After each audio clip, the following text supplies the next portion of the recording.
কি অবস্থা ভাইরা? হ্যাঁ হ্যাঁ, তুমি চলে যাবা না ইউটিউবে, সমস্যা নেই। তোমরা সবাই আছো, সমস্যা নেই। কি করবা? চলো। হ্যাঁ কে চলো।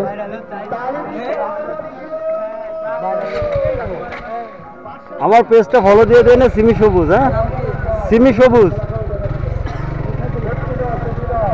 তো আমরা এখানে হচ্ছে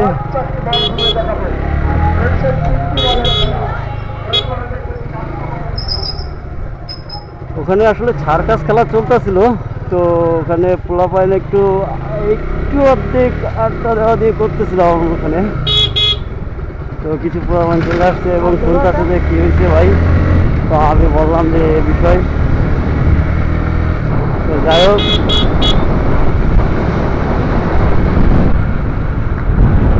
আমরা একটু যাবো ফটো শুটে। এখন কাটাখালি ভাড়াচ্ছি মাত্র। আজকে আমার দুইটা ভিডিও কপিরাইট খাইছে এবং স্ট্রাইক ক্লেম করে আমার ইউটিউবে একটু ট্রাভেল দেখা দিছে। ফেসবুকেও কপিরাইট খাইছি আমি আজকে। একটা ইস্যু পলিসি দেখা দিচ্ছে আমার ফেসবুকে। কোনোভাবে আমি এই ইস্যুটাকে সরাতে পারতেছি না। এখন ফেসবুক বিশেষজ্ঞ যদি কেউ থাকেন ভাই, আমার ফেসবুকটা এটা কীভাবে কী করতে হবে। আমি ভিডিও দেখছি অনেকগুলো, বাট কোনোভাবে ঠিক হয় না, ভিডিওটা দেখেও কোনো কাজ হয় না।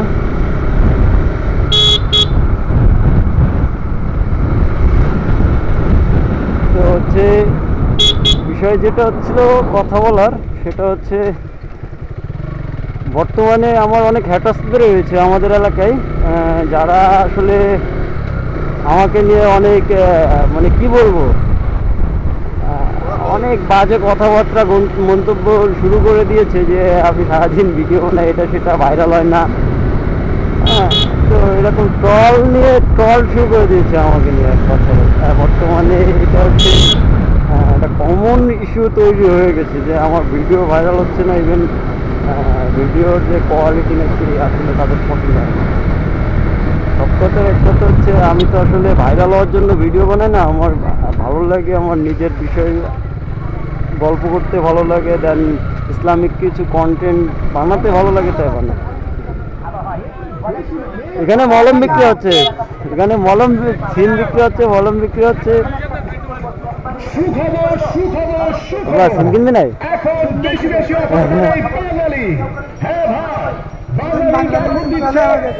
ঠিক আছে ভাই, ঠিক আছে। ওখানে কি হচ্ছে? জনগণ সব সারা রোডে রোডে হয়ে গেছে। আমরা তো কি করলাম বুঝলাম না ভাব।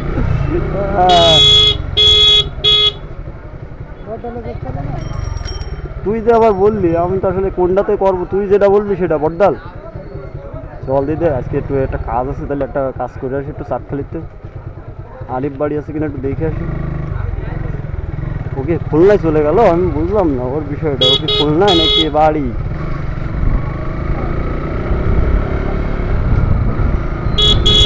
তো আমরা এখন যাচ্ছি বড্ডাল ব্রিজের পরে, ওখানে গিয়ে একটু খুঁজবো আরিফ আছে নাকি।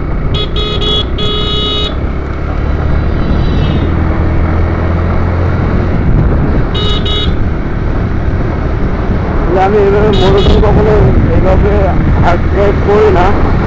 আজকে ফার্স্ট ডের মধ্যে এইভাবে হার্ড ড্রাইভ করতেছি, বিকজ আমি এর আগে পিছিয়ে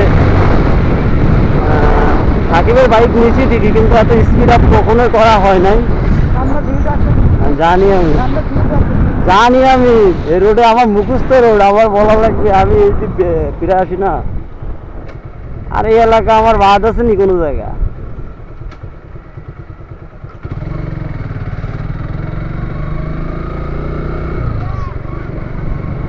এলাকা কোনো জায়গা বাদ নেই আমার, বুঝো নাই কি?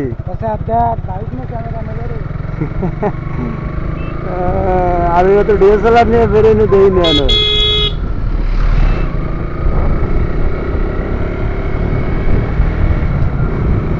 যাই হোক হচ্ছে গ্রামের পাবলিক একটু এইরকমই হয়, আর আসলে এটাই ভালো লাগে।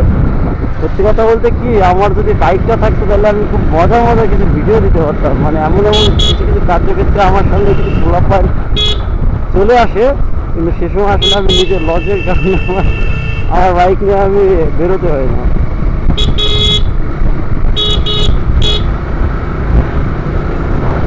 এই রাস্তা ক্লিন করে দিছে নাকি বরাবর রাস্তা এরকম?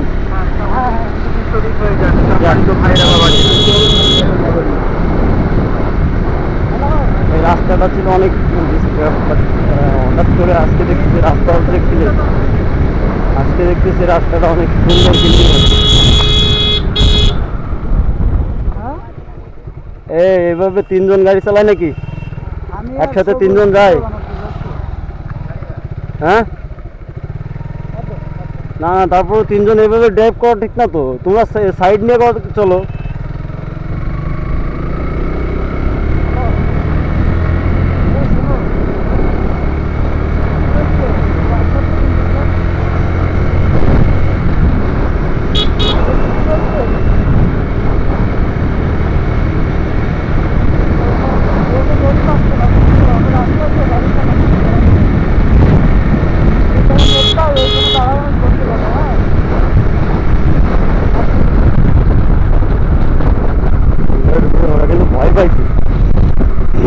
এটা কিন্তু ভয় পাইছে, ঠিক আছে।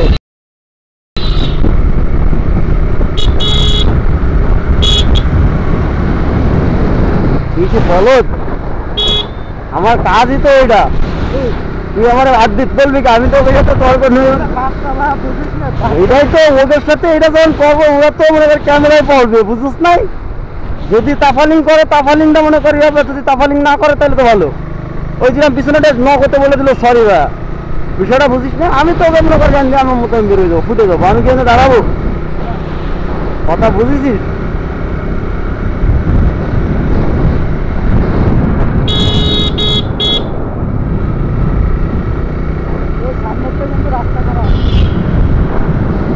আমি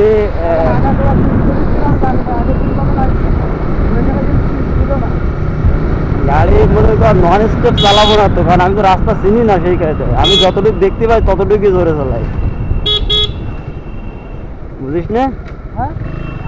আমি আমার কন্ট্রোলিং এর বাইরে আমি স্পিড তুলি না। এবার আমি তোরে বুঝাই, মনে কর আমার মামার বাইক নিয়ে 117 উঠে আমি ঝাড় কাটছিলাম। তো ওই জীবন একটা বড় শিক্ষা হয়ে গেছিল ওই দিন, যে 117 যখন আমার স্পিড, তখন আমি তো পাতলা মানুষ, কথা বুঝিস না? আমি তো পাতলা মানুষ। আমি ভাবলাম কি যে আমি মনে কর 1 সেকেন্ডের জন্য, মানে ইন টোটাল আমি ফিউ সেকেন্ডের জন্য আমি ভাবলাম কি আমি ডেড। ভাই 117, সামনে দুটো গাড়ি হঠাৎ করে ঢুকে গেছে, মনে কর মোড়, তুই কিভাবে কি করবি?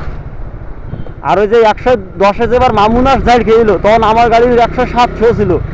আমি যে ভাঙার ভিতরে ঢুকে দিয়ে আমার 107, আর ওর হলো 110+।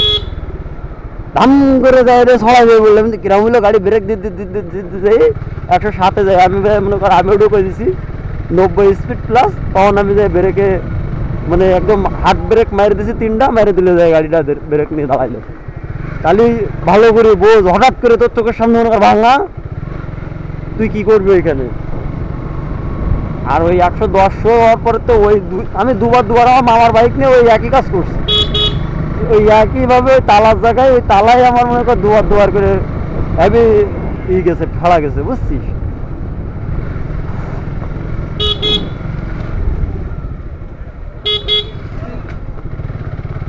আগে তো হলারটা লাগানো দেখতে ভালো লাগতো, হলো একদম নষ্ট হয়ে গেছে। কেমনে?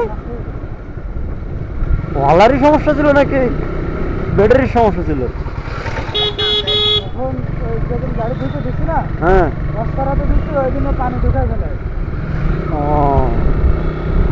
কত নিয়েছিল শঙ্খ?